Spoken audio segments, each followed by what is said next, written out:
ఈ మూడవ ఆరాధన, ఈ మూడో ఆరాధన జూన్ నెల 2వ తేదీ కదన్నా, జూన్ 2వ తేదీ. ఈ ఆరాధనలో పరిశుద్ధాత్మదేవుడు ఏం మాట్లాడతాడో పరిశుద్ధ గ్రంథంలో నుంచి మనం ధ్యానం చేసుకుందాం. ఇర్మియా గ్రంథం తీయండి. ఇర్మియా గ్రంథం 10వ అధ్యాయం. ఇర్మియా గ్రంథం 10వ అధ్యాయం 20వ వచనాన్ని 21వ వచనాన్ని చదువుకుందాం. ఇర్మియా గ్రంథం 10వ అధ్యాయం 20వ వచనం 21వ వచనం.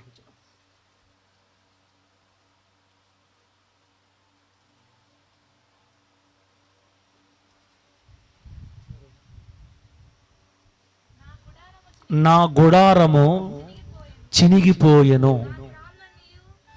నా త్రాళ్ళన్నీయు తెగిపోయెను, నా పిల్లలు నా యొద్ద నుండి తొలగిపోయి ఉన్నారు, వారు లేకపోయిరి.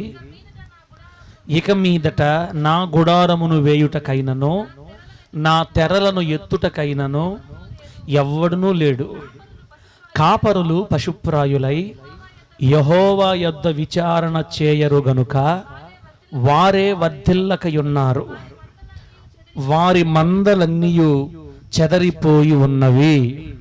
ప్రభువు నామానికి మహిమ కలుగునుగాక.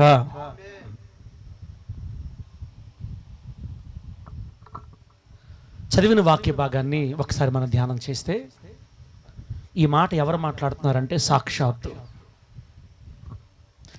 ఈ మాటలు ఎవరు మాట్లాడుతున్నారంటే సాక్షాత్తు మనం ఆరాధిస్తున్న మన ప్రభు అయిన యేసుక్రీస్తు వారు మాట్లాడుతున్నారు. సాక్షాత్తు మన ప్రభు అయిన యెహోవా దేవుడే మాట్లాడుతున్నాడు. మనం చదువుకున్నటువంటి వాక్యం ఏ సందర్భంలోనిది, ఏ ఊరి కాలంలోనిది అంటే,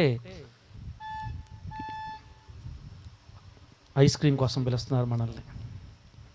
ఇది ఏ సందర్భంలో ఉందంటే, ఇజ్రాయేలీలు రాజుల పరిపాలనలో ఉన్నప్పుడు చివరి రాజులు పరిపాలిస్తున్నారు. సిద్కియా, యెహోయాకీము రాజులు అనమాట. ఆ కాలం చివరి రాజులు. వాళ్ళ తర్వాత రాజ్యం పూర్తిగా యోధా రాజ్యం నెబుకద్నెజర్ రాజుకు అప్పగించబడిపోయే కాలం అది. ఆ కాలంలోనే దైవజనుడు ఇర్మియా ప్రవక్తగా పనిచేశాడు. ఇజ్రాయేలీల రాజ్యం అవసాన కాలానికి వచ్చేసింది పూర్తిగా. ఆ సమయంలో యెహోవా దేవుడు ఒక మాట మాట్లాడుతున్నాడు ఆ ప్రజలతోటి. ఏమనంటే, నా గుడారం చినిగిపోయింది. చెప్పండి, నా గుడారం ఏమైంది? నా గుడారం చినిగిపోయింది. నా త్రాళ్ళన్నీ తెగిపోయాయి. నా గుడారానికి ఉన్న త్రాళ్ళన్నీ తెగిపోయాయి. నా పిల్లలు నా యొద్ద నుండి తొలగిపోయి ఉన్నారు. బా, ఎంత బాధ! నా గుడారం చినిగిపోయింది, నా గుడారపు త్రాళ్ళన్నీ తెగిపోయాయి, నా పిల్లలు నా ప్రజలు నా యొద్ద నుండి పూర్తిగా తొలగిపోయారు, వారు లేకపోయిరి. అంటే ఇక నాకు కనబట్టలేదు, పూర్తిగా నా దగ్గర రావడం లేదు, నన్ను మర్చిపోయారు. ఇక మీదట నా గుడారాన్ని వేయటానికి కానీ నా తెరలు ఎత్తుటానికి కానీ ఎవడూ లేడు. గుడారం వేయడం అంటే అర్థం ఏంటంటే, దేవుని మందిరాన్ని ఉదయాన్నే ఓపెన్ చేయటం, లేదా అప్పట్లో గుడారాలు కదా మందిరం అంటే, తెరలు. లేకపోతే సొలొమోను మందిరం గురించి మాట రాశాడు దేవుడు అనమాట. సొలొమోను గారి కాలంలో కట్టబడిన మందిరం ప్రపంచ ప్రసిద్ధి చెందిన మందిరం అనమాట. ఇప్పుడు ప్రపంచ ప్రసిద్ధి చెందిన సొలొమోను గారి మందిరాన్ని తుడిచేవాడు, కడిగేవాడు, ఓపెన్ చేసేవాడు లేకుండా పోయాడంటున్నా. సొలొమోను గారి మందిరాన్ని ఎంత అంగరంగ వైభవంగా కట్టాడో మనందరికీ తెలుసు. ప్రపంచంలో అటువంటి మందిరం ఇంతవరకు కట్టబడలేదు, ఇక మీదట కట్టబడదు కూడా. అంత ఘనముగా రాళ్ళు బంగారం కలిసి కట్టారనమాట. మందిరం అంతా బంగారమే. అంత ఇష్టం దేవుడు అంటే దావీదు గారికి, అంత ఇష్టం సొలొమోను గారికి దేవుడు అంటే. మందిరాన్ని కడితే ఇంచి వెతికితే ఇక్కడ బంగారం లేదు, ఇక్కడ బంగారం ఉందని కాదు, మొత్తం తాపడం చేపించేశారు. మందిరం అంతా తాపడం, బంగారు తాపడం. అంత అంగరంగ వైభవంగా సంతోషంగా భక్తితో కట్టుకున్నటువంటి ఆ మందిరాన్ని ఈరోజు ఓపెన్ చేసేవాడు, తెరిచేవాడు, కడిగేవాడు లేడు. నా గుడారం చినిగిపోయింది, నా గుడారపు త్రాళ్ళు తెగిపోయాయి, నా పిల్లలు నా దగ్గర నుంచి వెళ్ళిపోయారు, అసలు లేకుండా కనబడకుండా పోయారు. నా గుడారాన్ని వేయడానికి కానీ తీయడానికి కానీ నా తెరలను ఎత్తడానికి కానీ ఎవరూ లేరు. అంటే పరిచయం చేసేవాళ్ళు సంఘంలో ఎవరూ లేరు. కాపరులేమో పశుప్రాయులై యెహోవా యొద్ద విచారణ చేయరు కాబట్టి వారు వర్ధిల్లట్లేదు, వారి మంద చెదిరిపోయింది అని ఇక్కడ రాయబడింది. ఆ రోజుల్లో కూడా దేవుని మందిరం పాడైపోయిన స్థితిలో ఉంది. ఆ రాజుల కాలంలో, ఇర్మియా ప్రవక్త కాలంలో దేవుని మందిరం పూర్తిగా పాడైపోయింది. ప్రజలు మందిరాన్ని మర్చిపోయారు. ప్రజలు మందిరాన్ని పట్టించుకోవటం మానేశారు. ప్రజలు మందిరంలోకి వచ్చి బలులు ఇవ్వడం మానేశారు. యెహోవా దేవుని ఆరాధించడం మానేశారు. పైపెచ్చు బయలుదేవత, మొలుకు దేవత విగ్రహాలు తీసుకొని వచ్చి మందిరంలో నిలబెట్టి దేవుని మందిరాన్ని విగ్రహాలయంగా మార్చేశారు. పూర్తిగా చెడిపోయింది. సాక్షాత్తు సృష్టికర్త అనే దేవుడే ఎలా బాధపడుతున్నాడంటే ఎలా ఉంటుందో ఆ రోజు పరిస్థితులు మీకు చూసి ఆలోచించుకోండి.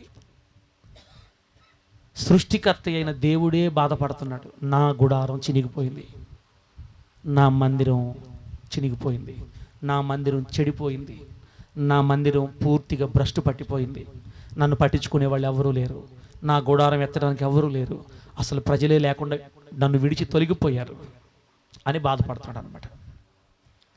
ఇలా ఎందుకు అయింది అంటే మందిరం ఎంత భయంకరంగా ఎందుకు చెడిపోయింది, మందిరం ఎంత భయంకరంగా ఎందుకు చినిగిపోయింది అంటే దేవుడు ఒక మాట రాయించాడు అక్కడ, కాపరులు పశుప్రాయులు అయిపోయారని. చెప్పండి ఎవరండి తల్ల?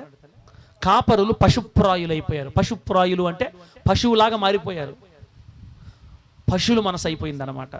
వావి వరుసలు లేని పరిస్థితికి వెళ్ళిపోయారు.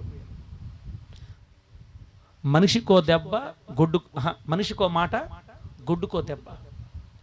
మనుషుల్లాంటి వాళ్ళు గొడ్డులాగా మారిపోయారు అనమాట.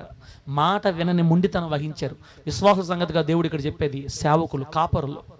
వారి కాపరులు పశుప్రాయులై యెహోవా దగ్గర విచారణ చేయకుండా, అడగకుండా, ఆయన దగ్గర కన్నీళ్ళు విడిచి సంఘాన్ని ఏమాత్రం పట్టించుకోకుండా వాళ్ళు వదిలేశారు. కాబట్టి ఆ కాపరులు వర్ధిల్లలేకపోయారు, మంద కూడా చెదిరిపోయింది అని రాశారు. ఇవన్నీ నేను మీకు ఇప్పుడు ఎందుకు చెప్పానంటే ఇది మొట్టమొదటి వాక్యం ఈ మందిరంలో మనం మాట్లాడుకునేది. ఈ మందిరం గురించే కాదు ఇప్పుడు ఈ వాక్యం. గుడారం అంటే 2 అర్థాలు వస్తాయి, గుడారం అంటే 3 అర్థాలు వస్తాయి. ఒకటి హృదయం అనే గుడారం లేదా దేహం అనే గుడారం, అది దేవుని గుడారం. మన శరీరం దేవుని ఆలయం అని వాక్యం చెప్తుంది. మొదటి ఆలయం మన శరీరం దేవునికి. రెండోది దేవుని గుడారం మన ఇల్లే. ఇల్లు అంటే హృదయం కాదు, మన నివసించే ఇల్లు, నివాస స్థలం. మన ఇల్లు దేవుని గుడారంగా మారాలి. 3 ఇదిగో అక్షరానుసారమైనటువంటి దేవుని మందిరం ఇది. అయితే ఈరోజు మనం దేని గురించి మాట్లాడుకుంటున్నామంటే హృదయం గురించి, ఇంటి గురించి కాదు, దేవుని ఇంటి గురించి, దేవుని మందిరం గురించి, ఈ అక్షరానుసారమైన పరిశుద్ధ మందిరం గురించే మనం ఈరోజు మాట్లాడుకుంటున్నాం. బిడ్డలారా, మనం చాలా దగ్గర చూస్తుంటాం. ఒకప్పుడు బాగా ఉంటుంది మందిరం, ఎక్కువ మంది వస్తుంటారు, బాగా జరుగుతుంటుంది, చక్కగా ఉన్న మందిరాలు ఒక్కసారిగా ఏమవుతాయి, డౌన్ అయిపోతాయి. డౌన్ అయిపోయి రాను రాను రాను రాను రాను రాను రాను రాను ఏమైపోద్దంటే 10 మందికి, 5 మందికి, 2కి, 3కి వచ్చేసి కొంతకాలానికి ఆగిపోతాయి. ఆగిపోయేసి పూర్తిగా ఎటైపోతుందంటే మందిరాలన్నీ గడ్డి మొలిచిపోయి కొంతకాలానికి పూర్తిగా దాన్ని పాడు పెట్టేస్తారు. మీరు ఎప్పుడైనా అటు మందిరాలు చూసారా? మన ముత్తుకూరు పరిసరాల్లో ఒక మందిరం ఉంది, కృష్ణపట్నం పోర్టు పోయే దారిలో ఒక మందిరం. దాన్ని చూసినప్పుడల్లా నేను బాధపడతా వెళ్తా. మందిరం అంతా అది చాలా విశాలమైన స్థలం ఉంటుంది, మధ్యలో ఉంటుంది చిన్న మందిరం, అంత గడ్డి మొలిచిపోయి పాములు తిరగతా. రాత్రిపూట పోయేటప్పుడు ఒక ఎర్ర బలుబు ఒకటి వేసి ఉంటారు. ఆ మందిరంలో బలుబులు ఉన్నాయో తెలియదు. దేవుని మందిరం, దేవుని పరిచర్య అంటే ఆసక్తి లేనప్పుడు మందిరాలు కట్టడం ఎందుకు? దేవుని సేవ అంటే ఆసక్తి లేనప్పుడు మందిరాలు కట్టి దేవునికి మహిమకరంగా, దేవునికి అవమానకరంగా మారడం ఎందుకు? మీరు వెతికితే ఇట్లా మందిరాలు చాలా కనపడతాయి అక్క. తమ ఇంటి వారి కోసం మందిరం కట్టుకుంటారు, తమ కులం వారి కోసం మందిరం కట్టుకొని ఒక 2-3 కుటుంబాల జీవితం సాగిపోతూ ఉంటాయి పరిచర్యలు. దేవుడు ఏమంటున్నాడంటే నా గుడారం చినిగిపోయింది, నా మందిరం పాడైపోయింది, నా గుడారపు త్రాళ్ళు తెగిపోయాయి. దేవుని మందిరం పాడైపోవడానికి మొట్టమొదటి కారణం లేదా 80%, 100లో 80% తప్పు ఎవరిదంటే కాపరులది. అర్థమైతే హల్లెలూయా అని చెప్పండి. రేపు న్యాయాధిపతి పరిచర్య కానీ, హోలీ జడ్జి పరిచర్య కానీ దినదినానికి తగ్గిపోయి కాలగర్భంలో కలిసిపోయి అసలు ఎటుపోయాడో అర్థం కాకుండా కనుమరుగైపోయింది అనుకోండి దేవుని సేవ, దానికి తప్పు దేవుడిది కాదు. అలా సేవ అలా దిగజారిపోవడానికి, కనుమరుగైపోవడానికి తప్పు దేవుడిది కాదు. ఆ సంఘాన్ని నడిపిస్తున్న కాపరిది. కాపరి కరెక్ట్గా ఉంటే ఏ సేవ అయినా దేవుడు ఆశీర్వదిస్తాడు. ఆమె చెప్పండి గట్టిగా. సంఘం అన్నప్పుడు అందరు నీతిమంతులే ఉండరు, అవునా కదన్నా? సంఘంలో అందరు నీతిమంతులు ఉండరు. ప్రార్థనా పరులు ఉంటారు, భక్తి పరులు ఉంటారు, భక్తిహీనులు ఉంటారు, కొంచెం పర్ఫెక్ట్గా నడిచేవాళ్ళు ఉంటారు, కొంచెం పడతాలేస్తూ ఉండేవాళ్ళు ఉంటారు, అసలు పూర్తిగా పాపంలో వచ్చేవాళ్ళు, అన్ని రకాల వాళ్ళు ఉంటారు. కానీ దేవుడు ఒక సంఘాన్ని వృద్ధి చేయాలనుకున్నప్పుడు మనుషుల్ని ఎవరిని చూడడు, కాపరిని చూస్తాడు. కాపరి గనక యెహోవా యొద్ద విచారణ చేసేవాడైతే, కాపరి గనక దేవుని పాదాలు పట్టుకొని దేవుని దగ్గర ప్రయాసపడి కన్నీళ్లు విడిచి సంఘక్షేమం కొరకు తాను అన్ని విషయాలు జాగ్రత్త చేసుకొని నమ్మకస్తుడిగా దేవుడి దగ్గర నిలబడితే ఆ చిన్న సంఘాన్ని దినదిన ప్రవర్ధమానమయ్యేటట్టు దేవుడు చేస్తాడు. దేవునికి స్తోత్రం కలుగును గాక. ఒకవేళ కాపరులు గనక దేవుని దగ్గర విచారణ చేయకుండా పశువు వంటి మనసు కలిగి పశుప్రాయులైపోతే వారు వర్ధిల్లరు, మంద కూడా చెదిరిపోద్ది, గుడారం పాడైపోద్ది అని బైబిలే చెప్తుంది. ఇప్పుడు మనం చదువుకున్న వాక్యంలో అదే ఉందన్నమాట. ఒక్కొక్కసారి ఆ మందిరాన్ని కూడా దేవుడు వదిలిపెట్టి వెళ్ళిపోతాడు పూర్తిగా. ఆయనకు మహిమ లేని చోట కూర్చొని ఉండడు ఆయన. ఆయనకు అవమానం కలిగే చోట, ఆయనని యేసుక్రీస్తు వారిని ఘనపరచని చోట, ఆయనకు విలువ లేని చోట, ఆయనకి అసలు ఆరాధన లేని చోట, ఆయన గురించి ధ్యానించని చోట ఆయన ఎందుకు ఉండాలి? ఉండడు. చూస్తాడు. ఇక్కడ నా ఆత్మకు తావులేదు, ఎవరి సొంత డబ్బాల వాళ్ళు అయిపోయిన అనుకొని అక్కడి నుంచి చూసి ఒకనాటికి వదిలిపెట్టి వెళ్ళిపోతాడు మందిరాన్ని.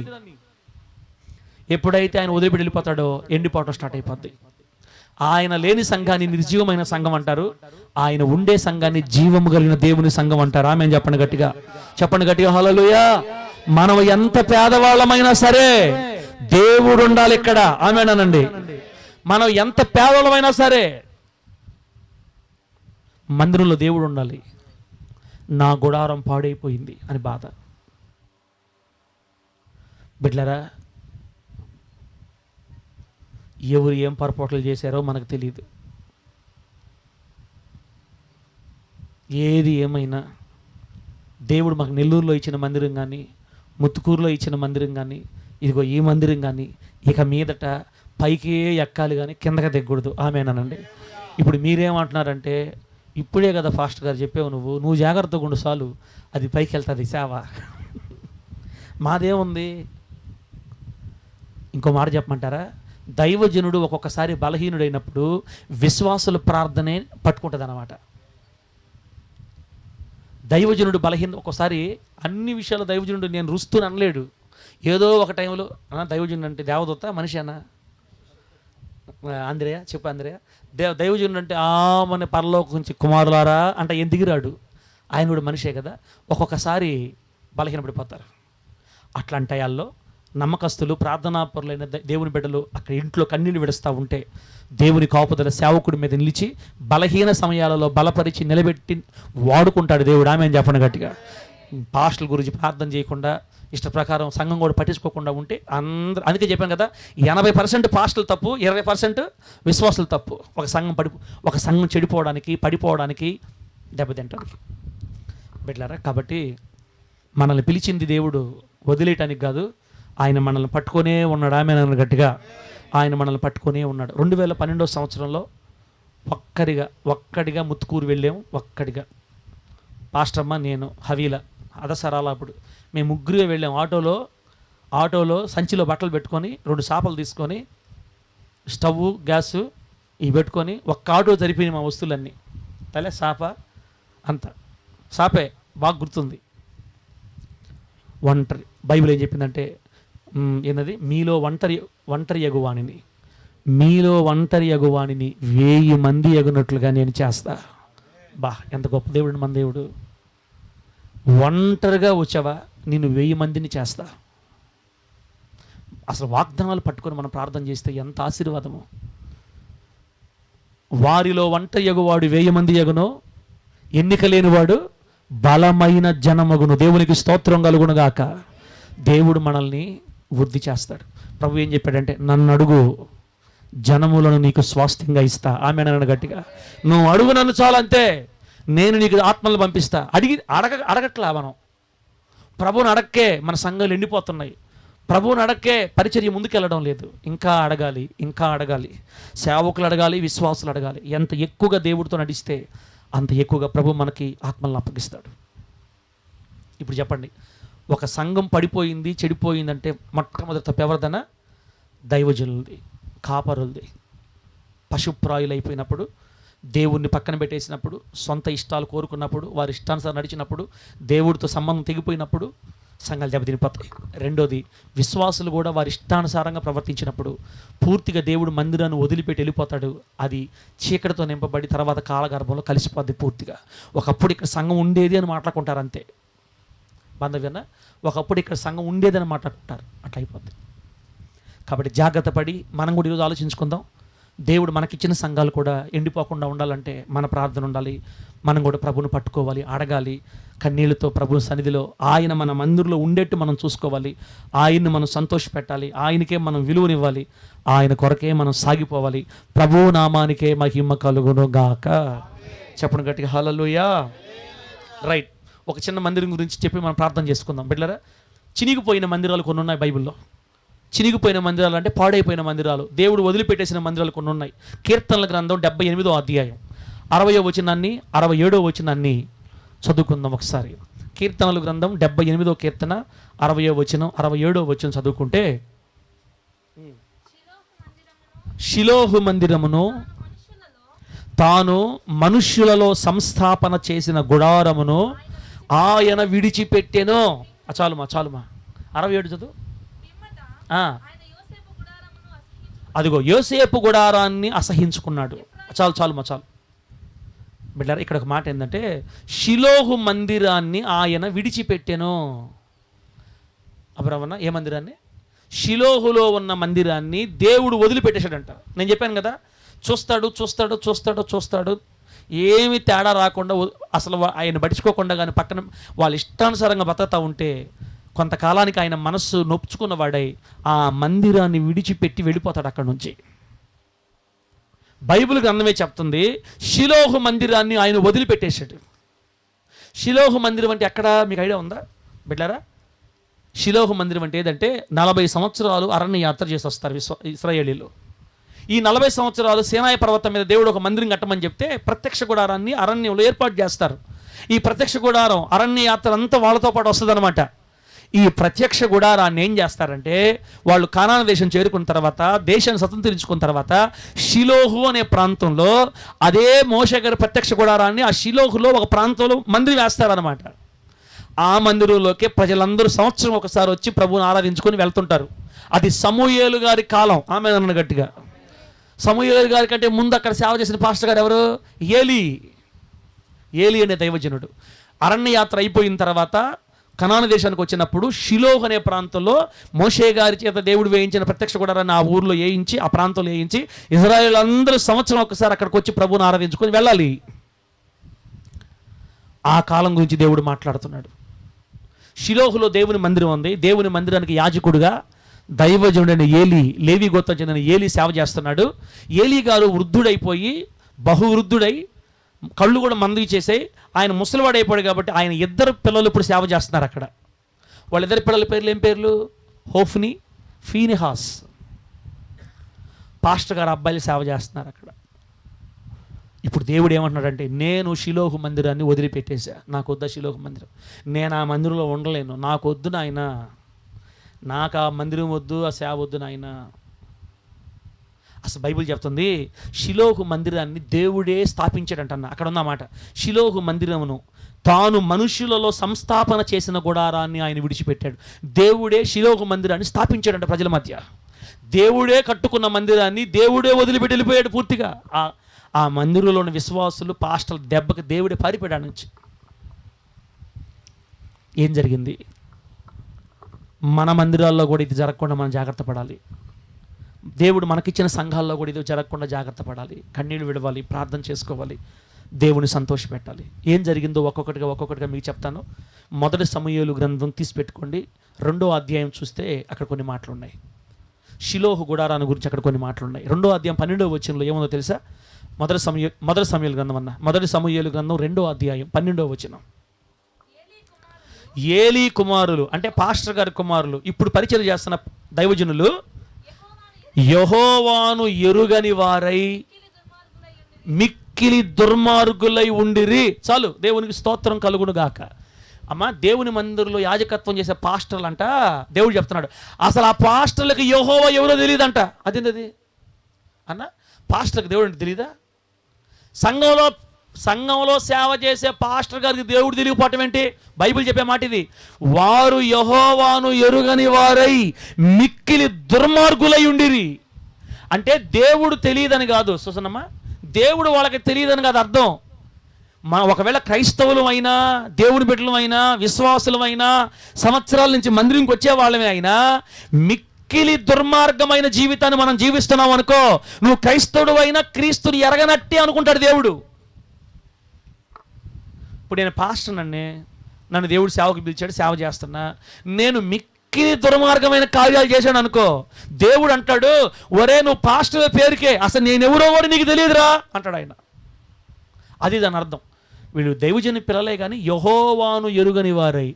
ఎలా చేస్తే దేవుడు సంతోషపడతాడు, ఏది చేస్తే దేవుడికి బాధ, ఎలా ఉంటే ఆయన బాధపడతాడు, ఎలా ఉంటే 40 సంవత్సరాల అరణ్య యాత్రలో మనకు క్షేమంగా నడిపించి మమ్మల్ని మా పితరుల్ని ఈ ఒడ్డుకు చేర్చిన దేవుని కొరకు మేము ఎంత జాగ్రత్తగా ఉండాలని వీళ్ళు ఆలోచించుకోకుండా మిక్కిలి దుర్మార్గంగా బతుకుతున్నారంట.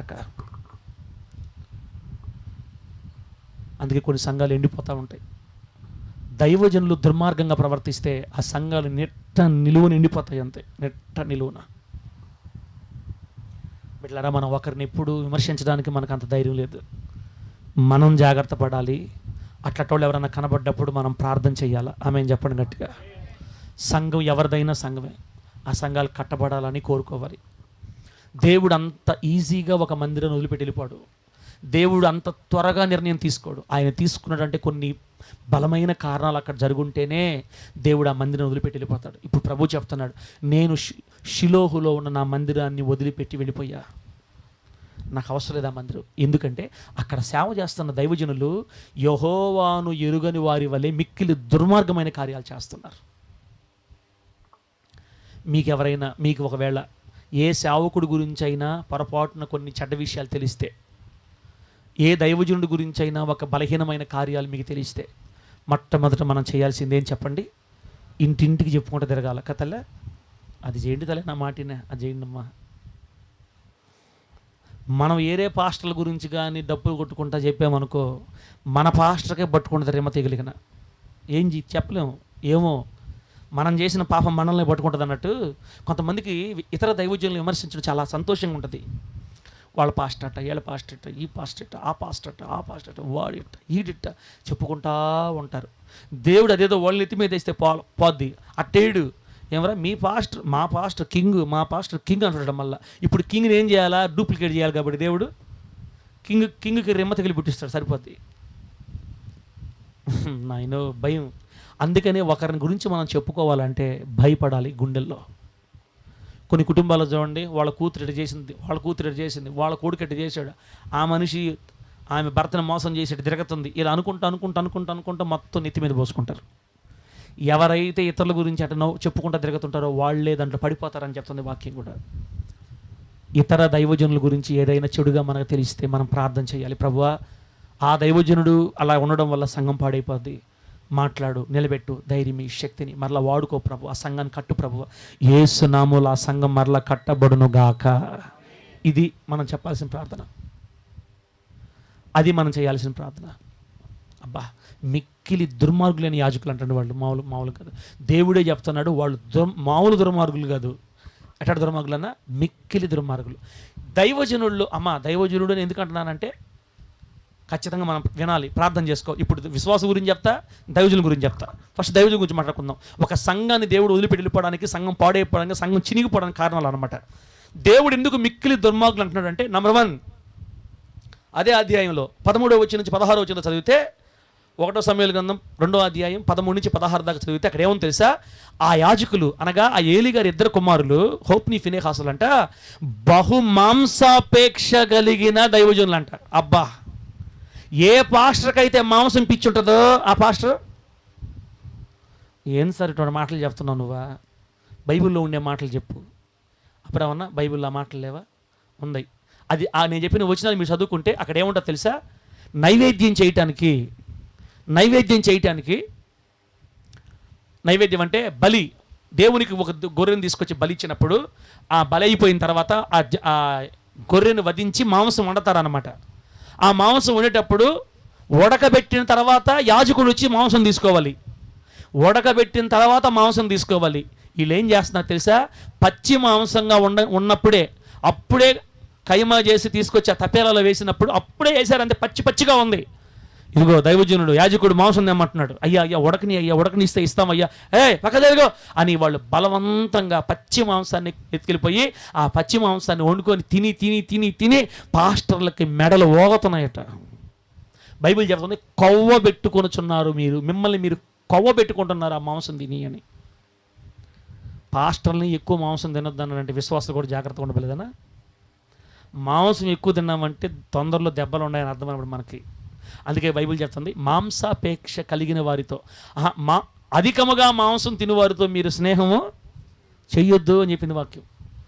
మాంసాపేక్ష కలిగిన వారితో, అధికంగా మాంసం తినేవారితో మీరు స్నేహం చేయొద్దు. సార్ ఏం సార్ ఇది చెప్పేది నువ్వా, ఏదో ఒక పూట ఆ చికెనో బకునో తిందాం అనుకుంటే అసలు అసలు నేను మాంసమే తినద్దని చెప్పట్లేదు, అధికంగా తినకూడదు, అదే పనిగా పిచ్చిగా తినకూడదు అన్నమాట. ఎక్కువ తిన్నామంటే కొవ్వు పెరిగినప్పుడు మత్తు పెరిగినప్పుడు బిడ్డలారా శరీర క్రియలు చెలరేగినప్పుడు దేవుని పిలుపు మర్చిపోయి విచ్చలవిడిగా సేవకులు ప్రవర్తిస్తారు. కాబట్టి జాగ్రత్త. నీకు మాంసాపేక్ష ఉంటే నీవు తిండిపోతువైన ఎడల నీ గొంతుకి, బైబిల్ ఏమని తిరిగిపోతుందా, నీవు తిండిపోతువైన ఎడల నీ గొంతుకు కత్తి పెట్టుకో అంటే మనం ఏం చేయాలి, హోటల్లో పెట్టేప్పుడు చిన్న చాకు తీసుకోపోవాలా,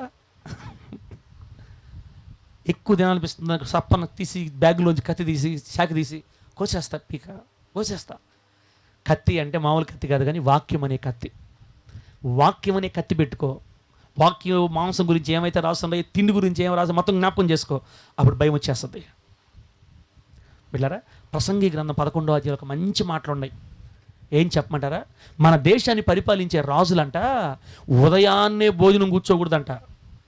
మన దేశాన్ని పరిపాలించే రాజులు ఉదయాన్నే కాదు, తగిన కాలం ముందు భోజనం కూర్చొని మత్తు కలగడానికి తినకుండా బలమునందడానికి అన్నం తినాలంట.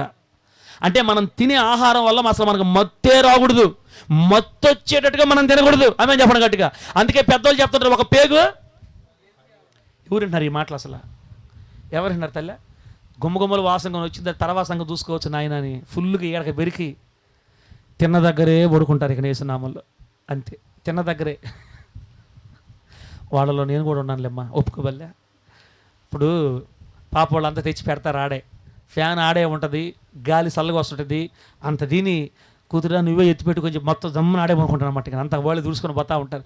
ఇట్లాగా మనం అన్నం తిన్న తర్వాత మనకు మత్తు రాకూడదు, మత్తు వచ్చేటట్టు మనం తినకూడదు. అందుకు కొంతమంది చెప్తారు, ఒక పేగు ఖాళీగా ఉన్నప్పుడే లేసేయాలని. అది మామూలు మాటగా అనుభూతులు వచ్చిన మాట. తిండిపోతులుగా మారితే సేవకులు శరీర కోరికలు లొంగిపోయి త్వరగా సాక్ష్యం చెడిపోతాయి. సేవకులే కాదు, విశ్వాసులు కూడా తిండిపోతులు అయితే గొంతు కత్తి పెట్టుకోమని, వాక్యమని కత్తి పెట్టుకోమని చెప్పింది. జాగ్రత్త కలిగి నడిచే కృప ప్రభు మనందరికీ ప్రసాదించును గాక. చెప్పండి గట్టిగా హల్లెలూయా. మిక్కిలి దుర్మార్గులుగా ఎందుకున్నారంటే దేవుని దృష్టిలో వాళ్ళు మాంసాపేక్ష, వాళ్ళకి ఎక్కువ మాంసం పాస్టర్లు, ఆ ఇద్దరు పాస్టర్లు. రెండోది బిడ్డలారా, 17వ వచనం, అదే అధ్యాయం 17వ వచనంలో ఏముందంటే, దేవుని ప్రజలు మందిరానికి వచ్చి దేవునికి నైవేద్యం చేయాలంటేనే అసహ్యపడిపోతున్నారంట వీళ్ళిద్దరి వల్ల. అమ్మా, కొంతమంది విశ్వాసులు మందిరంకి రావాలంటేనే భయపడతారు పాస్టర్ల వల్ల. ఎందుకు అని మీరు నన్ను అడగొద్దు, మీకు తెలుసు, నాకు తెలుసు. కొంతమంది విశ్వాసులు చర్చికి రావాలంటేనే భయపడిపోతారు. ఎవరి వల్ల? పక్కన వాళ్ళ వల్ల కాదు, కేవలం దైవజనుల వల్ల, పాస్టర్ల వల్ల. అదేం సార్ ఆ సార్ అక్కడ చూస్తూ ఉండడం, ఆ సాయి అని చెప్తారు నాకు కొంతమంది. ఏందన్నా అబ్రహ్మన్న ఏం చెప్తారు? అది ఆ సూపులు కూడా భయంకరంగా ఉంటాయి సార్. అక్కడ చూస్తుంటండి సార్, అసలు పాస్టర్ ఏందైనా ఆ మందిరం బావాలంటే భయం వేస్తుంది. మాంసం తక్కువ తింటే జాగ్రత్తగా ఉంటాయి, మాంసం ఎక్కువ తినడం వల్ల ఈ బాధలన్నీ. ఆ పాస్టర్ గారు అదొక రకంగా ఎందుకు ఇట్లా వస్తుంది? మిక్కిలి దుర్మార్గమైన కార్యాలు చేసినప్పుడే మనసట మారిపోద్ది అనమాట. ఇజ్రాయేలీలు దేవుని మందిరంకి వచ్చి దేవునికి నైవేద్యం ఇవ్వాలంటే అసహ్యం అయిపోతుంది వీళ్ళు చేసే పనుల వల్ల. అంటే దేవుని ప్రజలు మందిరం రావడానికే ఇష్టం లేకుండా అయిపోతుంది వీళ్ళిద్దరి వల్ల. నచ్చల దేవుడికి. ఇట్టట మందిరం నేను ఎందుకు ఉండాలి? ఈ మందిరం ఇది నేను కట్టుకుందే, నేను కట్టించిందే, నేను సంస్థాపన చేసిందే, అయినా నాకు వద్దు, నేను వెళ్ళిపోతా ఇక్కడ నుంచి. లాస్ట్ మాట పెట్టారా? లాస్ట్ మాట అదే అధ్యాయంలో పెట్టారా? ఆ కిందకి వెళితే దేవుని మందిర ద్వారము దగ్గర పరిచర్య చేయడానికి వచ్చే స్త్రీలతో ఏం చేస్తున్నారని రాయబడింది అక్కడ. అమ్మ పాపం చేస్తున్నారటమ్మా. దేవుని మందిరంలో పరిచర్య చేయడానికి, దేవుని మందిర ద్వారం, ఆ ఆవరణపు ద్వారం దగ్గర పరిచర్య చేయడానికి వచ్చే స్త్రీలను బలవంతం చేసి వీళ్ళు పాపం చేస్తున్నారు, వ్యభిచరిస్తున్నారని రాయబడింది. ఎంత భయమిలిన తత్వం చూడండి. ఒకటి, మాంసం ఎక్కువ తింటున్నారు. రెండు, దేవుని ప్రజలు దేవునికి బలి చెల్లించాలంటే అసహ్యపడుతున్నారు వీళ్ళ వల్ల. వాయు వరుసలు తప్పి యవనస్తురాళ్ళు దేవుని సందికి పరిచయానికి వస్తుంటే బలవంతంగా వాళ్ళని చెరస్తున్నారు. చూశాడు. ఇక తట్టుకోలేక మందిరాన్ని వదిలిపెట్టి వెళ్ళిపోయాడు. షిలోహు మందిరాన్ని వదిలిపెట్టేశాడు దేవుడు. బిడ్డలారా, యెరూషలేములో ఉన్న దేవుని గుడారం ఉంది. యెరూషలేములో సొలొమోను కట్టిన మందిరం, ఇందాక ఫస్ట్ మాట్లాడుకున్నాం కదా, సొలొమోను కట్టిన మందిరాన్ని కూడా దేవుడు వదిలేశాడు.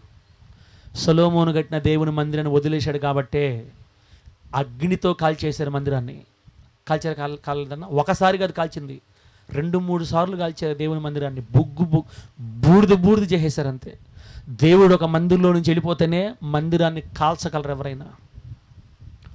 బిడ్డలారా, అట్లా కానీ ఈ రోజుల్లో కాల్చడం అట్ట కాదు. మతోన్మాదులు వచ్చి కాలుస్తున్నారు మందిరాల్ని. అది కాదు, ఇది వేరు అది వేరు. అది ప్రజలు దైవజీవులు చేసిన పొరపాట్లను బట్టి శత్రువుల చేతికి అప్పగించేసాడు దేవుడు. అది వేరు. ఇప్పుడు దేవునికి ఒక శ్రమపడే కాలం ఇది వేరు. మీరు ఇది ఒకటి అనుకోబాకండి. అది ఎక్కడుంది? 2వ దినవృత్తాంతాల గ్రంథం 36 ప్రార్థన చేసుకున్నాం తమ్ముడే, గుర్తు చేసుకొని. ఇది 2వ మందిరం, ఇది చినిగిపోయిన 2వ గుడారం. 2వ దినవృత్తాంతాల గ్రంథం 36వ అధ్యాయం 17వ వచనం నుంచి 19వ వచనం వరకు. 36వ అధ్యాయం 17 నుంచి 19 దాకా.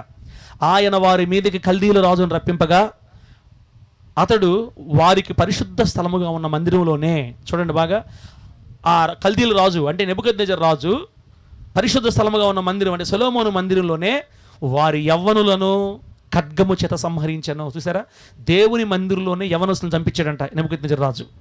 అతడు యవనుల యందైనను యువతుల యందైనను ముసలివారి యందైనను నెరసిన వెంట్రులు గల వారి యందైనను కనికరింపలేదు. మగపిల్లల్ని, ఆడపిల్లల్ని, వయసులో ఉన్న యవనస్తుల్ని, యువతుల్ని, ముసలివారిని, తల నిలిచిన వారి ఎవరిని కనికరించకుండా అందరినీ వరసబెట్టి నిలబెట్టి చంపాడంట మా మందిరంలోనే జరిగింది ఇదంతా. దేవుడు వారిని అందరినీ అతని చేతికి అప్పగించెను. మరియు బబులోను రాజు పెద్దవేమి చిన్నవేమి దేవుని మందిరంలోని ఉపకరణాలన్నిటినీ, యెహోవా మందిరపు నిధుల్లోనిదేమి, రాజు నిధుల్లోనిదేమి, అధిపతుల నిధుల్లోనిదేమి, దొరికిన ద్రవ్యమంతయు బబులోను తీసుకొని పోయాను. ఇప్పుడు చూడండి, అదియుగాక కల్దీయులు దేవుని మందిరమును తగులబెట్టి, అబ్బా, మందిరం ఏం చేశారంటాక దేవుని మందిరాన్ని తగలబెట్టి యెరూషలేము ప్రాకారాన్ని పడగొట్టి దాని యొక్క నగరులన్నిటిని కాల్చివేసిరి, దానిలోని ప్రశస్తమైన వస్తువులన్నింటిని బొత్తిగా పాడు చేసిరి. దేవుని మందిరాన్ని రాయి మీద రాయి లేకుండా తగలబెట్టేశారు పూర్తిగా. ఎందుకు కాల్చారో తెలుసా? నేను చెప్పాను కదా, బంగారం లేదు అనే రాయికి పొదిగిచ్చారు. ఎందుకు కాల్చారంటే ఆ రాళ్ళు కాల్చినప్పుడు బంగారం అంతా వేరుగా వచ్చేస్తుంది వాళ్ళకి. ఆ బంగారం కనబడద్దు అన్నమాట. ఆ బంగారాన్ని కాల్చి ఎక్కడైతే బంగారం కనపడుతుందో దాన్ని తీసుకొని మొత్తం ఆ బంగారం అంతటిని ఒలుచుకొని తీసుకుపోయారు. ఆ బంగారం కొరకే మందిరాన్ని పూర్తి తగలబెట్టేశారు పూర్తిగా. అసలు ఎక్కడ మందిరం అది? ప్రపంచ ప్రసిద్ధి చెందిన మందిరం. తన కుమారుడు, తన హృదయానుసారుడైన దావీదు గారి చేత దావీదు గారి కుమారుడి చేత కట్టించుకున్న మందిరం. తాను ఆ మందిరం గురించి ఎంతో సంతోషపడ్డాడు దేవుడు. ఆ మందిరంలో తన సన్నిధిని పెట్టాడు, ఆ మందిరం మీద తన మనసు పెట్టాడు. ఎంతో ప్రేమించిన ఆ మందిరం అన్ని జనుల చేతికి అప్పగించేసి ఆయన పక్కెళ్ళిపోయాడు. యెరూషలేములో ఉన్న దేవుని గుడారం చినిగిపోయింది, పాడైపోయింది, తగలబెట్టబడిపోయింది. అక్క అన్నీ మనకు దేవుడు బైబిల్ రాయించాడు. అక్క అన్నీ మనకు దేవుడు బైబిల్లో రాయించాడు. అన్నీ మనం జాగ్రత్త చేసుకోకపోతే, వీటి నుండి మనం దేవుని వాక్యాన్ని నేర్చుకోకపోతే చాలా ప్రమాదం. ఇప్పుడు ఈ మందిరం పాడైపోవడానికి కారణం ఎవరో తెలుసా? ఒక యాజకులే కాదు. యెరూషలేములో మందిరం పాడైపోవడం ఒక యాజకులే కాదు, రాజులు, అధిపతులు, జనులు అందరూ. వీళ్ళు చేసిన ఒకటే ఒక తప్పేందంటే యెహోవా దేవుని పక్కన పెట్టి విగ్రహాలు తీసుకొని వచ్చి పూజించారంట. ఇదే వీళ్ళు చేసిన తప్పు. రాజులు విగ్రహాలను పూజించారు, రాణులు విగ్రహాలను పూజించారు, జనులు విగ్రహాలను పూజించారు, అధిపతులు, నాయకులు విగ్రహాలను పూజించి యెహోవా దేవుని నామస్మరణ లేకుండా పక్కన పెట్టి విగ్రహాలను తీసుకొచ్చి మందిరాల్లో పెట్టి మందిరాలు పాడు చేసినందుకు దేవుడు పూర్తిగా ఈ మందిరాన్ని వదిలిపెట్టి అప్పగించి పక్కెళ్ళిపోయాడండి. మందిరాలు చినిగిపోయాయి, పాడైపోయాయి, తగలబెట్టబడ్డాయి. షిలోహు మందిరం పాడైపోయింది, యెరూషలేం మందిరం పాడైపోయింది. రేపు మన న్యాయాధిపతి మందిరం సంగతి ఏంది? విశ్వాసులు జాగ్రత్తగా ఉండాలి, సేవకుడు జాగ్రత్తగా ఉండాలి. అంటే మన మందిరం పాడైపోవడానికి ఎవరిదో తప్పు కాదు, మనదే తప్పు. మన మందిరాలు బాగుండాలన్నా మనం బాగుండాలి, మన మందిరాలు వృద్ధి చెందాలన్నా సేవకులు బాగుండాలి, సంఘంలో ఉన్న బిడ్డలు బాగుండాలి. ఆయనకి ఇష్టం లేని ఏ పనులు మన మందిరంలో జరగకూడదు. ఆమెను చెప్పండి గట్టిగా. మందిరంలో మహిమ దేవునికే ఉండాలి. ఆమెనండి. ఇక్కడ ఆయన రాజుగా ఉండాలి, ఆయనకే మహిమ కలగాలి. ఇక్కడ దేవుని మందిరం తలుపులు తీసేవాళ్ళు ఉండాలి, ఆయనకి పరిచయం చేసేవాళ్ళు ఉండాలి మందిరాల్లో. బిడ్డలారా, నేను దీన్ని ధ్యానం చేస్తున్నప్పుడు నాకు చాలా ఏడుపు వచ్చింది. ప్రభువా, మాదేముంది ప్రభువా, కోట్ల రూపాయలు ఖర్చు పెట్టి కట్టుకున్న మందిరాలే నువ్వు వదిలేస్తే, ఆఫ్టర్ ఆల్ రేకులు వేసి కట్టుకున్న మా మందిరాలు ఎక్కడయ్యా?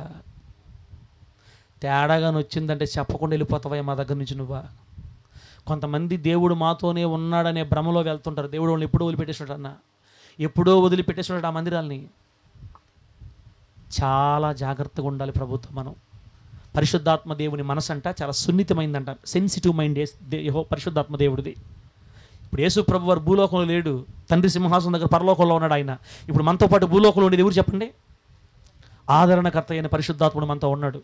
ఆయన చాలా సెన్సిటివ్. ఆయనకి ఏదన్నా, కొంతమంది ప్రతిదానికి ఎందుకు అంత సెన్సిటివ్ ఫీల్ అయిపోతావు నువ్వా, అంత చిన్న మాటలు కూడా అంత పెద్దగా సీరియస్ తీసుకోవాలా అంటుంటారే, అంతకంటే ఎక్కువ ఆయనకి సెన్సిటివ్ మైండ్. ఎవరికి? పరిశుద్ధాత్మ దేవుడికి. తేడా వచ్చిందంటే వెళ్తాడు నుంచి, అయ్యా ప్లీజ్ అనాలి. మళ్ళీ ఆయన రావాలంటే ఆయన బ్రతిలాడుకోవాలా, ఆయనకి నచ్చాలా, అన్నీ ఆయన చెప్పినట్టు ఇక్కడ ఉండాలా. ఏంది సార్, ఏం చెప్తున్నావు సార్, నువ్వు ఏం చెప్తున్నావు అసలు నువ్వు? అంతే, నిజమే నేను చెప్పేది. నువ్వు ఇష్ట ప్రకారం తిరతా అరస్తా కూర్చో ఉంటే, కొంతమంది పాస్టర్లు చూడండి, కొంతమంది పాస్టర్లు మందిరంలో ఏం వాకింగ్ చెప్తారా, బయటికి పోయి తేడా వచ్చిందంటే బండ బూతులు తిరుగుతుంటారు, విశ్వాసాలని తిడతా ఉంటారు, ఆ పక్క వాళ్ళు ఈ పక్క వాళ్ళు తిడతా ఉంటారు. కొంతమంది పాస్టర్లు వడ్డీ వ్యాపారాలు చేసుకుంటూ ఉంటారు, వాళ్ళ బాధలు. వాళ్ళు వచ్చి ఇక్కడ కూర్చుంటే పరిశుద్ధుడు వస్తాడన్నా, మంచోడురా, బయటికి పోయి వడ్డీ వ్యాపారాలు చేసుకుంటున్నావు, తేడా వచ్చిందంటే ఇంత బూతులు ఆడుతున్నావు, నువ్వు సరైన పాస్టర్ రారా నాయన నువ్వు అంటాడా? నేను నిన్ను వదిలిపెట్టి పోనురా నాయన అంటాడా? ఇశ్రాయేల్ పాస్టర్ తప్ప ఇంకెవరు లేరా ఆయనకి భూలోకంలా అన్న? ఇంకెవరు లేరా? దేవుడు సేవ చేయించుకోవాలనుకుంటే మనుషులే అక్కర్లే, కుక్కల చేత కూడా తన పని చేయించుకుంటాడు దేవుడు. ఆమె చెప్పండి. ఆయన పని చేపలే చేసేయి, మనుషులెన్ని చేపలు చేయలా? చేపల్లారా పేతురు వల్లోకి పోండి అంటే పోయి మర్యాదగా మనం విన్నాం కదా మొన్న. చేప నాకు పన్ను కట్టాలా, షెకెలు మింగావా, ఇప్పుడు గాలం వేస్తాడు పేతురు తొందరరా అంటే, సరే సరే ప్రభు వచ్చేసింది ముందుకి. గాలం బడేలకి అన్నీ పోతాను. ఏ దేవుడు నన్ను బొమ్మను ఆగండి, నేను పోవాలి ఫస్ట్, గాలం ఫస్ట్ నేను పట్టుకోవాలా, నన్ను బొమ్మన్నాడు దేవుడు. అవునా, నేను బొమ్మన్నాడా? సరే పో. ఏగాని నేరుగా పోయి పట్టుకుని గాలాన్ని సప్పన పైకి లేకపోతే వచ్చేసింది పైకి. టేము నోరు తెరిస్తే దేవునికి పన్ను కట్టడానికి షెకేలు చేప తీసుకొని వచ్చింది. ఏమనుకుంటున్నారు మీరు దేవుణ్ణి? బెలాముకు బుద్ధి చెప్పడానికి దేవుడు ఎవరిని వాడుకున్నాడు? శ్రీ రెవరెండ్ డాక్టర్ గాడిదని. ఏంది అసలు అక్క? మనమే ఉండాల్సిన అవసరం లేదు సేవ జరగాలంటే. ఆయన వెర్రివాడిని తీసుకొచ్చుకొని ఆయన పని చేయించుకుంటాడు. చదువు ఉన్నోళ్ళు, లక్షాధికారులు, జ్ఞానం ఉన్నోళ్ళుగా సేవకు పనికొచ్చేది. అసలు మారుమూల ప్రాంతాల్లో వీధుల్లో తిరిగే చదువురాని జ్ఞానం ఉన్నవాడైనా ఆయన నచ్చితే దేవుడు వాడుకుంటాడు అంతే. ఎవరి చేతనే పని చేయించుకుంటాడు. ఇక్కడ ఎక్స్ట్రాలు కుదరవు. ఏ హాడికి అయ్యా ఇది నీ భాగ్యం, ఇది నీ ధన్యత, ఇది నీ అయ్యా అయ్యా మేము ఇస్తులు అయ్యా అయ్యా నీ దయ అయ్యా నీ దయ అంటుండాలి. ఇక్కడ ఏషాలో వేసామంటే ఇరి సవతలు పడేస్తాడు అంతే. ముందుగానే ఆయన సెన్సిటివ్ మ్యాను, జాగ్రత్తగా ఉండాలి. పరిశుద్ధాత్మ దేవుడికి చాలా సున్నితత్వం. ఆయనకి రావాల్సిన ఘనత ఇంకొకరికి కానీ వెళ్ళిందా ఎప్పుడో వెళ్ళిపోయిన నుంచి లేచి. కొన్ని సభల్లో చూడండి మీరు, పూలదండల మీద పూలదండలు వేసుకుంటుంటారు. వాటిని ఏమంటారా ఏందన్నట్లే కప్పుతుంటారు చూడండి. ఏంటండి శాలవాల మీద శాలవాలు కప్పుతుంటారు. మన మధ్యలో ఉన్న శ్రీ రెవరెండ్ డాక్టర్ సుబ్బారావు గారు వస్తారు ఇప్పుడు అనగానే పరిశుద్ధాత్మ ఇప్పుడు ఇంకా సుబ్బారావు గడు కప్పుకునే పనికి మేము ఎందుకు రాయడం ఇల్లు అడ్రస్ లేకుండా అలా చేసుకొనే కొన్ని సంఘాల్లో ఆయన లేకుండా ఏదో నామకే వాస్తే పేరుకు జరిపించుకుంటూ ఉంటారు సంఘాలు. ఒక్కరు మారు మనసు పొందరు, నూతన ఆత్మలు రారు. అక్కడ ఏదో ఉందంటే ఉంది సాగుతుంటుంది అంతే.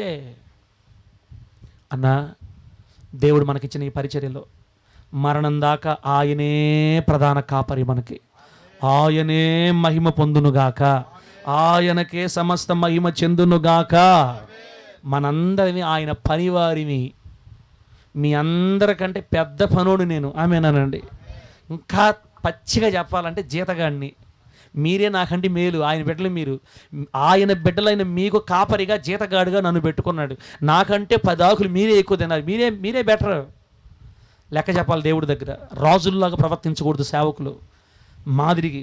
అందుకే ప్రభు చెప్పాడు, పౌలు గారు చెప్తారు, మంద మీద మీరు ప్రభువులైనట్టుండక మందని కనికరించి మాదిరిగా నడుచుకోండి. ప్రభువుల్లాగా ఉండకూడదు. నా మాట వినట్లేదు తిమోతిని ఏమనుకుంటాడు, అసలు పాస్టర్ నన్ను ఏమను అనకూడదు. అంత లేదేడా. తేడా వస్తే అసలుకే వెళ్ళిపోతాడు ఆయన. ఆయన వెళ్ళాడు అనుకో, విశ్వాసులు కూడా ఒక్కొక్కరు లేచి వెళ్ళిపోతారు మందిలో నుంచి, ఎవరు రారు. అందుకే ఫస్ట్ మూలవాక్యం చదివాం మనం, కాపరులు పశుప్రాయులై యెహోవా యొద్ద విచారణ చేయరు కనుక వారు వర్ధిల్లట్లేదు, వారి మంద చెదిరిపోతుంది. ఎప్పుడైతే దైవజనులు దేవుడితో నడవకుండా వారి ఇష్టానుసారం నడుస్తారో విశ్వాసులు కూడా దేవుడే తీసుకెళ్ళి ఏరే దగ్గర వదిలేస్తాడు. ఒరేయ్ నువ్వు ఇక్కడుంటే భక్తులు ఎదగలేవు, నువ్వు ఎక్కడుంటే పరలోకం పోలేవు, నువ్వు ఎక్కడుంటే నా దగ్గర రాలేవు బిడ్డ, నువ్వు లే ఇక్కడ కాదు నువ్వు ఉండాల్సిందని చెప్పి దేవుడు తాడు పట్టుకొని లాక్కు పోయి, నేను రాను, ఇస్రాయల్ పాస్టర్కి చాలా సంవత్సరాల నుంచి ఉండా ఇక్కడే, నేను రాను ప్రభువా. హే ఇస్రాయల్ పాస్టర్ కావాలి, సైతం నేను కావాలి నీకు, రైట్ ప్రభు నువ్వే కావాలి ప్రభు, రా, బలవంతంగా లాక్కు ఈడ్చుకోపోయి ఏరే సంగతి వదిలేస్తాడు అంతే. కొంతకాలం తర్వాత చూసేసరికి పాస్టర్ అమ్మ మొఖం నేను, నా మొఖం పాస్టర్ అమ్మ, 3 పాపలు. ఏం పాస్టర్ అమ్మ ఈ సంగతి ఏమైందంటే, బిల్డప్లు అన్నీ మనకు బిల్డప్లు చేసుకున్నాం కదా, మనల్ని మనం పొగుడుకున్నాం కదా, మనల్ని మనం దమ్ములు కొట్టుకున్నాం కదా, డంకాలు కొట్టుకున్నాం కదా. షిలోహు మందిరాన్ని దేవుడు వదిలేశాడు. యెరూషలేము మందిరాన్ని దేవుడు వదిలేస్తే కాలిపోయింది, కాల్చబడిపోయింది. హోలీ జడ్జ్ ప్రార్థనా మందిరం సంగతి ఏంది? మీరు జాగ్రత్తగా ఉండాలి, నేను బుద్ధిగా ఉండాలి. ఎంత జాగ్రత్తగా ఉంటే సేవ అంత ఘనంగా జరగద్ది. ఆమె చెప్పండి గట్టిగా. ఎవరి దగ్గర కూడా మీరు ఓవర్ యాక్షన్ మాట్లాడొద్దు. మా సంఘం చాలా గొప్పది, మా పాస్టర్ భలే వాక్యం చెప్తాడు, మా పాస్టర్కి చేపల గురించి చెప్తే దుమ్ము రేగి ఇట్టడి మాటలే ప్రభువుకు నచ్చమన్నమాట. మనకి దేవుడు మాట్లాడా మనసులో పెట్టుకొని, ప్రభువా మంచి సేవకుని ఇచ్చావు, నీ జ్ఞానంతో నడిపిస్తున్నావు, ఇంకా జ్ఞానమి అయ్యా. ఇప్పుడు వాడబట్టం కాదు, మరణం దాకా మా సేవకుడు ఇలాగే వాడబడాలా, మహిమకరంగా మా దైవజనుడు తన జీవితాన్ని ముగించి సేవను ముగించాలా. అయ్యా ఈ సేవ నీ ద్వారా నడవాలి, నీ ద్వారా నడుస్తుంది, నువ్వే నడిపిస్తున్నావు అని జ్ఞానం కలిగిన వారమై మన కన్నుల ముందు కనబడే చిన్న వాడికి పొంగిపోకుండా చిరకాలము నిలిచి ఉండాలంటే అందరు మీ ఒళ్ళు దగ్గర పెట్టుకొని, తిమోతన్నట్టు అందరికి చెప్తున్నాడు సార్,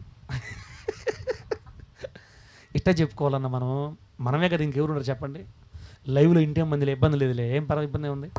మన దైవజనులు ఒళ్ళు దగ్గర పెట్టుకుంటే సంఘాలు బాగుంటాయి మ్యాక్సిమం. కొన్ని దగ్గర సేవకులు విశ్వాసుల వల్ల కూడా సంఘాలు చెడిపోతూ ఉంటాయి. అన్న సంఘం అంటే నీది కాదు నాది కాదన్న, సంఘం యేసయ్య స్వరక్తం ఇచ్చి సంపాదించుకుంది. ఇది దేవుడు స్వరక్తం ఇచ్చి సంపాదించుకున్న సంఘం. 10 మందిని 20 మందిని దేవుడు తీసుకొచ్చి దొడ్లో పెట్టాడు. కొందరు అవిధేయతల వల్ల వెళ్ళిపోయారు, వాళ్ళు లెక్క చెప్పుకుంటారు, పర్వాలేదు. మనం ఏం చేయాలి, మనకు అప్పగించబడిన వాళ్ళు ఎట్లా కాపాడుకుంటున్నాం, మనం ఎలా ఉంటున్నాం, ఈ సంఘంలో మన బాధ్యత ఏంది, ఇది మనతో దేవుడు మాట్లాడుతున్నాడు.